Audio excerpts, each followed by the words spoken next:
Assalamualaikum warahmatullahi wabarakatuh. Yang terhormat Bapak Dosen Manajemen Produktivitas, yakni Bapak Ade Faisal Mabtuhi SEMM, yang semoga selalu berbahagia.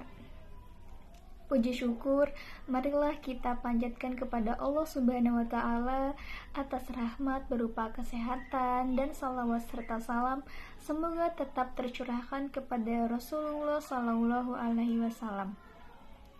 Sebelumnya, perkenalkan, nama saya Lani Ayuni dengan NIM 220294 dari RA5.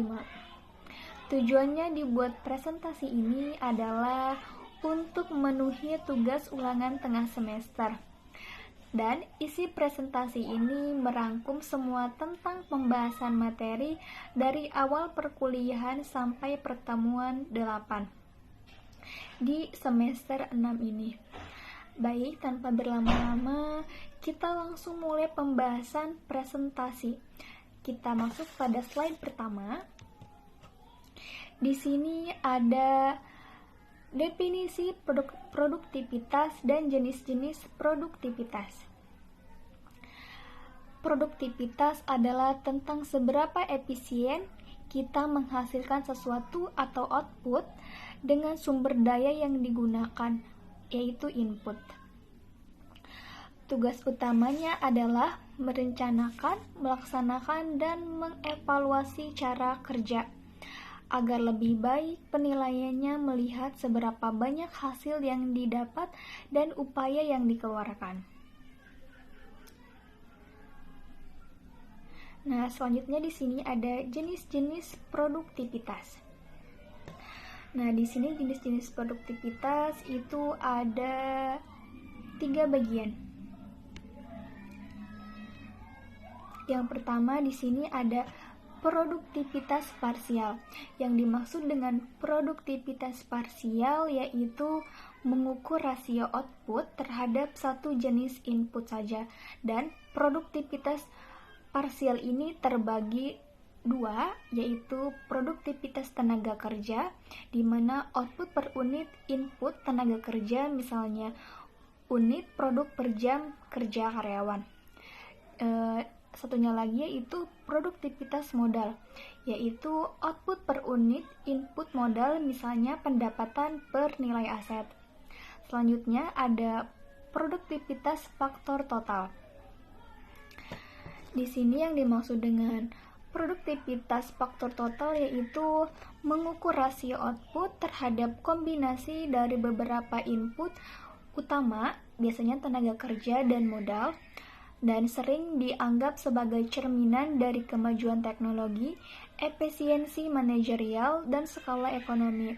Nah, ini mengukur perubahan output yang tidak dapat dijelaskan oleh perubahan jumlah input. Selanjutnya di sini ada produktivitas total, yaitu mengukur rasio output terhadap total input yang digunakan dalam proses produksi. Ini memberikan gambaran paling komprehensif tentang efisiensi keseluruhan. Nah, jadi untuk memahami beberapa aspek produktivitas, ini penting untuk merumuskan strategi yang tepat guna meningkatkan kinerja baik di tingkat individu, organisasi maupun nasional. Nah, selanjutnya di slide selanjutnya di sini kita ada ekivalensi.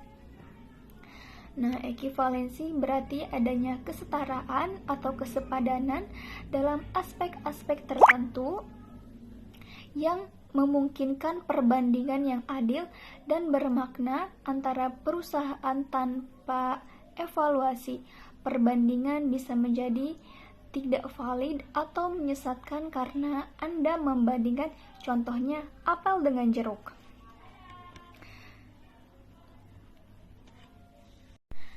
Nah, tujuan dari ekivalensi adalah untuk memastikan bahwa perbedaan kinerja yang teramat benar-benar disebabkan oleh faktor internal perusahaan seperti manajemen, strategi, atau efisiensi, bukan karena perbedaan mendasar dalam konteks atau cara pengukuran. Nah, pada slide selanjutnya di sini kita akan membahas tentang penyebab dan dampak peningkatan produktivitas. Apa saja penyebab peningkatan produktivitas? Nah, di sini ada 7 pembahasan. Yang pertama ada teknologi dan inovasi, yaitu penggunaan mesin baru, perangkat lunak yang lebih baik, dan metode kerja yang inovatif. Yang kedua ada keterampilan dan pendidikan tenaga kerja, yaitu karyawan yang terampil, terlatih, dan berpengetahuan bekerja lebih efisien. Yang ketiga ada manajemen yang lebih baik, yaitu perencanaan yang efektif, organisasi kerja yang optimal, kepemimpinan yang kuat, dan motivasi karyawan. Yang keempat ada proses yang lebih efisien, yaitu penyederhanaan alur kerja, pengurangan pemborosan seperti waktu, material, energi, dan perbaikan berkelanjutan. Selanjutnya di sini ada investasi modal, yaitu penambahan atau pembaruan peralatan dan fasilitas yang mendukung produksi lebih cepat atau berkualitas lebih tinggi. Nah, pada yang terakhir yaitu lingkungan kerja yang kondusif, yaitu budaya kerja positif, komunikasi yang baik, dan fasilitas yang memadai. Nah, selanjutnya di sini ada apa saja dampak peningkatan produktivitas. Peningkatan produktivitas membawa dampak positif yang luas. Kita akan bahas 4. Yang pertama bagi perusahaan, yaitu biaya produksi lebih rendah. Jadi menggunakan input lebih sedikit untuk output yang sama atau lebih banyak. Keuntungan lebih tinggi, efisiensi meningkatkan margin laba, atau daya saing meningkat, mampu menawarkan harga lebih baik atau kualitas lebih tinggi, dan pertumbuhan bisnis, kapasitas untuk ekspansi, dan investasi lebih lanjut. Selanjutnya bagi pekerja, yaitu potensi upah lebih tinggi, perusahaan yang lebih untung mampu memberikan kompensasi lebih baik, dan kondisi kerja lebih baik, bisa mengurangi beban kerja berlebih atau pekerjaan berbahaya. Selanjutnya yaitu keamanan kerja, perusahaan yang kompetitif cenderung lebih stabil. Yang ketiga yaitu bagi konsumen, dampak positifnya harga lebih rendah, efisiensi biaya bisa diteruskan ke konsumen, yaitu kualitas barang atau jasa lebih baik, fokus pada efisiensi, seringkali sejalan dengan meningkatkan kualitas, dan lebih banyak pilihan. Perusahaan yang lebih produktif bisa berinovasi dan menawarkan lebih banyak variasi. Nah, yang terakhir itu bagi perekonomian nasional, yaitu pertumbuhan ekonomi meningkat, output nasional. Selanjutnya di sini ada standar hidup lebih tinggi, yaitu pendapatan real masyarakat meningkat, daya saing global, negeri menjadi lebih kompetitif di pasar internasional, inflasi terkendali, peningkatan pasokan barang dan jasa dapat menahan laju kenaikan harga. Nah, secara ringkas, peningkatan produktivitas didorong oleh cara kerja yang lebih cerdas dan sumber daya yang lebih baik, yang kemudian menghasilkan manfaat ekonomi dan sosial yang signifikan bagi semua pihak. Pihak yang kita maksud tadi adalah 4, yaitu bagi perusahaan, pekerja, konsumen, dan perekonomian nasional. Kita lanjut pada slide selanjutnya, pembahasannya tentang siklus produktivitas dan pengukuran produktivitas. Secara umum, siklus manajemen produktivitas biasanya melibatkan 4 tahapan utama, sering disingkat sebagai PMPI, yaitu pengukuran, perencanaan, peningkatan, dan evaluasi. Kita bahas secara rinci apa itu pengukuran, perencanaan, peningkatan, dan evaluasi. Pengukuran yaitu mengidentifikasi apa yang akan diukur, misalnya unit produksi, layanan, pelanggan, dan proyek selesai. Dan mengumpulkan data input, sumber daya yang digunakan, jam kerja, biaya, material, dan output atau hasil yang dicapai. Selanjutnya ada evaluasi, yaitu menganalisis data hasil pengukuran, membandingkan produktivitas aktual dengan target standar industri atau periode sebelumnya, mengidentifikasi area yang berkinerja baik dan area yang perlu perbaikan, mencari akar penyebab masalah produktivitas. Selanjutnya yaitu tentang perencanaan, Berdasarkan hasil evaluasi, merumuskan target produktivitas yang baru dan lebih tinggi, mengembangkan strategi dan rencana tindakan spesifik untuk mencapai target tersebut. Misalnya, pelatihan karyawan, investasi, teknologi, atau perbaikan proses. Selanjutnya yang terakhir, yaitu peningkatan.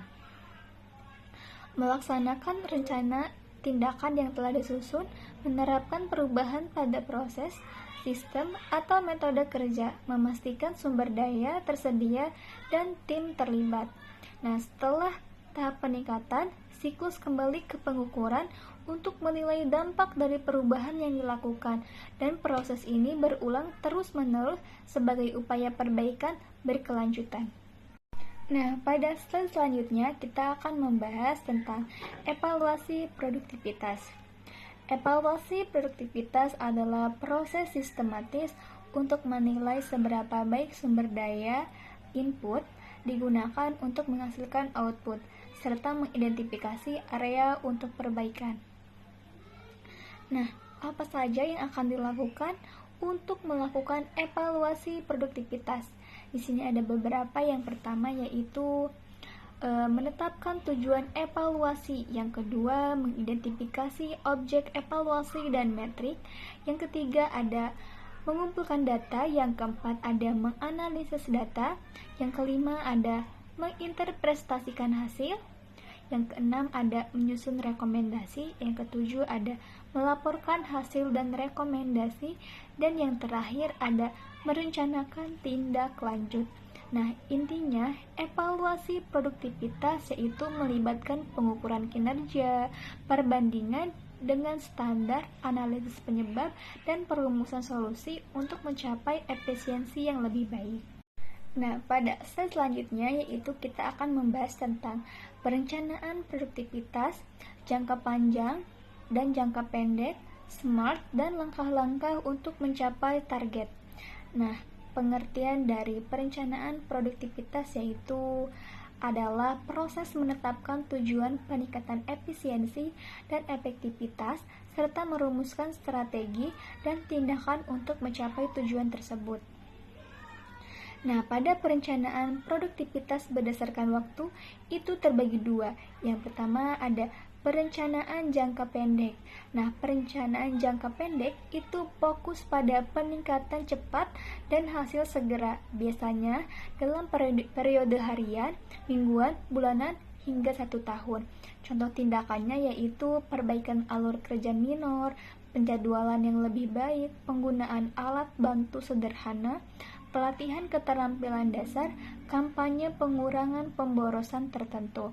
Tujuannya untuk mengatasi masalah produktivitas yang mendesak, mencapai target operasional harian atau mingguan, dan membangun momentum untuk perubahan yang lebih besar. Nah, selanjutnya itu perencanaan jangka panjang. Nah, fokus perencanaan jangka panjang yaitu untuk perubahan fundamental dan peningkatan berkelanjutan. Biasanya mencakup periode 1 tahun atau lebih, seringkali 3-5 tahun atau lebih lama lagi. Nah, contoh tindakan perencanaan jangka panjang yaitu investasi teknologi besar, otomatisasi sistem ERP, pengembangan produk atau layanan baru, restrukturisasi organisasi, program pengembangan karyawan, komprehensif, perubahan budaya dan perusahaan. Tujuannya yaitu untuk mencapai keunggulan kompetitif yang berkelanjutan, transformasi proses bisnis, dan memastikan pertumbuhan jangka panjang. Pembahasan selanjutnya yaitu tentang SMART. Perencanaan produktivitas yang efektif biasanya menerapkan prinsip SMART. SMART itu ada kepanjangannya. S, spesifik, yaitu tujuan harus jelas dan terdefinisi dengan baik. Apa tepatnya yang ingin ditingkatkan dan seberapa banyak. Selanjutnya yaitu M, atau terukur, atau dalam bahasa Inggris dia disebut measurable. Harus ada cara untuk mengukur kemajuan dan keberhasilan, bagaimana kita akan tahu target tercapai. Selanjutnya yaitu A, atau dapat dicapai dalam bahasa Inggris achievable, yaitu tujuan harus realistis dan dapat dicapai dengan sumber daya dan upaya yang wajar. Apakah target ini memungkinkan? Selanjutnya yaitu R atau relevan, yaitu tujuan harus selaras dengan tujuan strategis organisasi yang lebih besar. Mengapa target ini penting? Dan selanjutnya yaitu T, time bound atau berbatas waktu, yaitu harus ada tenggat waktu yang jelas untuk mencapai tujuan kapan target ini harus tercapai. Nah, untuk pembahasan selanjutnya yaitu ada langkah-langkah umum dalam perencanaan produktivitas. Yang pertama ada analisis situasi saat ini, yaitu kumpulkan data dan evaluasi tingkat produktivitas saat ini. Dan selanjutnya itu ada penetapan tujuan produktivitas atau SMART, yaitu tentukan target peningkatan produktivitas yang spesifik, terukur, dapat dicapai, relevan, dan berbatas waktu, baik untuk jangka pendek maupun dalam jangka panjang. Yang selanjutnya yaitu ada identifikasi strategi dan alternatif tindakan, yaitu brainstorming berbagai cara untuk metode untuk mencapai tujuan tersebut, misalnya perbaikan proses, pelatihan, teknologi baru, perubahan tata letak. Dan selanjutnya yaitu ada pemilihan strategi dan rencana aksi, yaitu pilih strategi yang paling efektif dan efisien. Selanjutnya ada alokasi sumber daya, yaitu pastikan sumber daya yang diperlukan atau anggaran, personel, waktu, peralatan tersedia untuk melaksanakan rencana. Pada intinya, perencanaan produktivitas adalah tentang menetapkan arah yang jelas, tujuan SMART, dan membuat peta jalan atau rencana aksi untuk bekerja lebih efisien, baik untuk hasil cepat maupun pertumbuhan jangka panjang. Nah, kita akan lanjut pada slide selanjutnya. Kita akan membahas tentang productivity improvement dan sustaining. Dan yang dimaksud dengan productivity improvement yaitu untuk meningkatkan produktivitas, sedangkan sustaining yaitu mempertahankannya.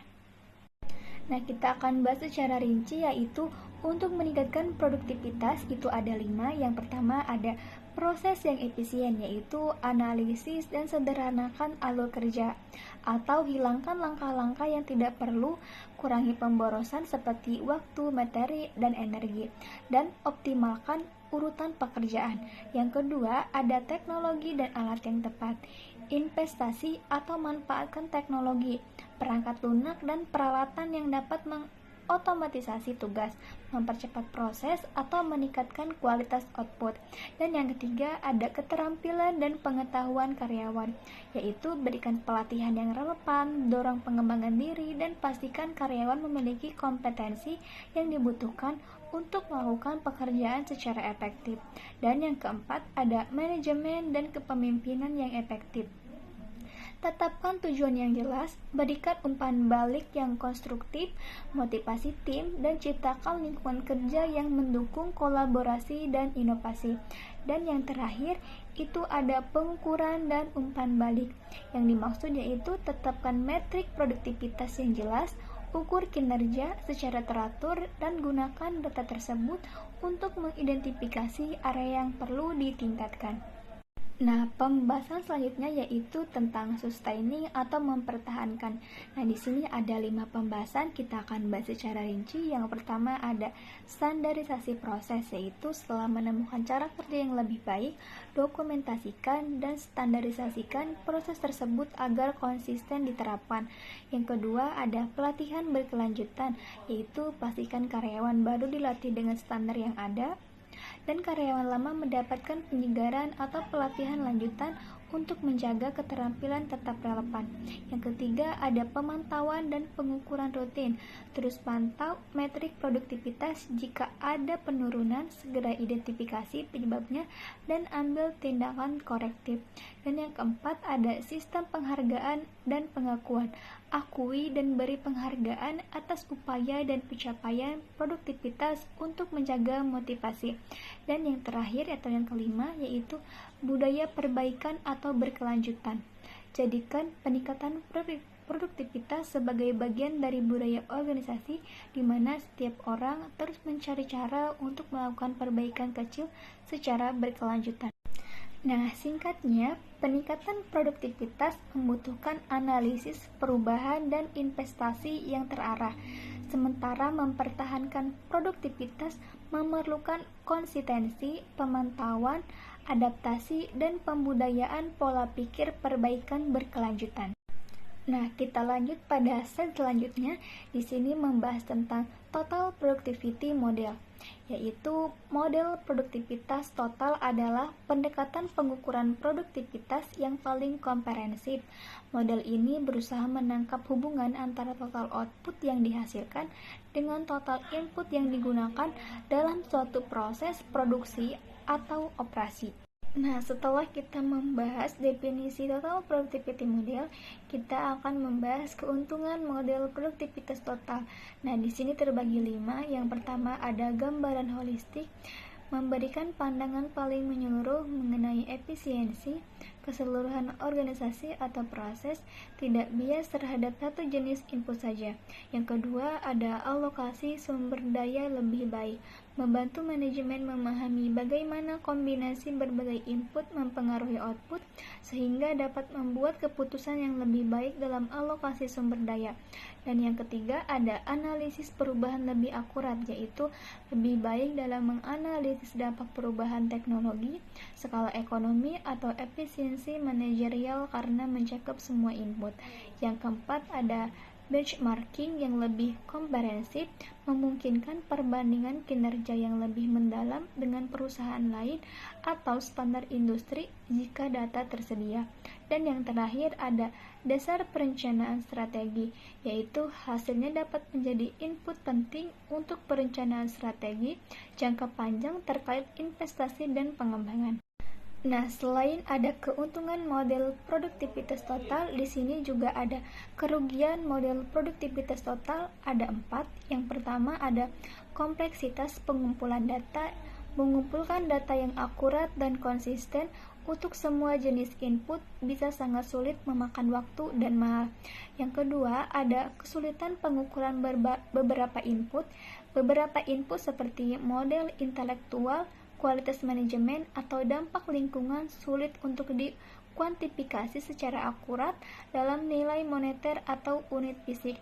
Dan yang ketiga ada agregasi input, yaitu menggabungkan berbagai jenis input yang berbeda, misalnya jam kerja, unit material, nilai aset, ke dalam satu ukuran, dan memerlukan metode pembobotan atau konversi yang bisa subjektif atau kompleks, atau seringkali menggunakan nilai moneter.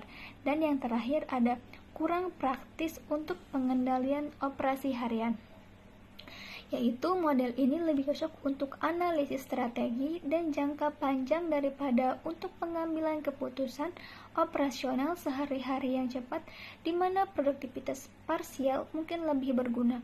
Nah, secara ringkas, model produktivitas total menawarkan pandangan efisiensi yang paling lengkap, namun datang dengan tantangan signifikan dalam pengumpulan data dan interpretasi. Nah, model ini sangat berguna untuk analisis strategi, tetapi mungkin kurang praktis untuk tujuan operasional harian dibandingkan pendekatan yang lebih sederhana. Nah, selesai sudah sesi pembahasan kita akan melakukan sesi kesimpulan. Nah, kesimpulannya yaitu produktivitas adalah tentang efisiensi, output atau input.